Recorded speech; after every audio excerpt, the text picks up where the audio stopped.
Bonjour à tous. Ce soir, je vais faire une petite capsule sur un truc de pêche qui peut être utile pour les amateurs de pêche au net rig, ceux qui débutent le net rig aussi. Je vais montrer un petit truc parce que souvent le monde utilise des net rigs, mais c'est ce type de petit verre de plastique-là. Ici, on dirait une section de Senko coupée en deux. Souvent, on a des vieux Senko qui sont abîmés, puis on les jette au vidange.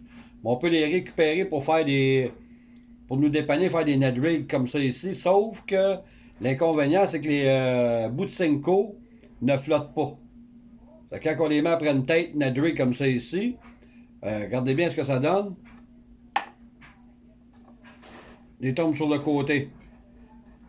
Fait que moi, j'ai remédié à ça pour me dépanner. Je prends des produits de foam comme ceci de styromousse, très dense, qui a une très bonne flottabilité. J'utilise ça.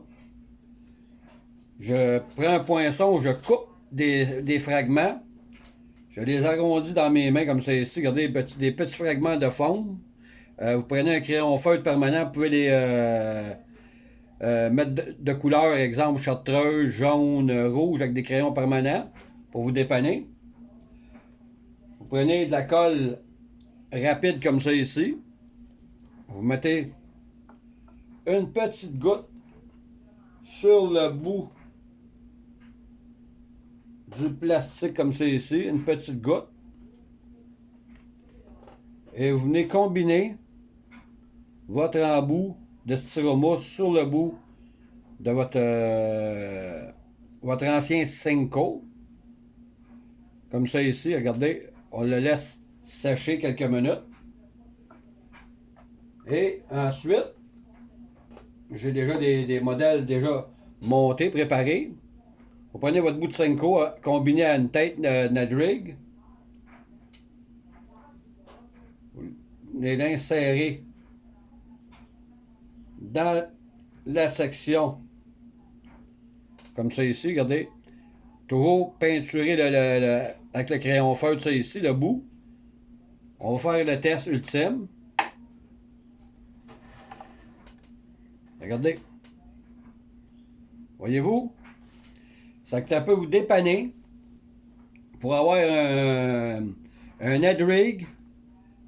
Regardez, avec une très belle flottabilité. Très résistant. C'est un petit secret qui peut être très utile pour ceux qui n'ont pas de net rig flottant.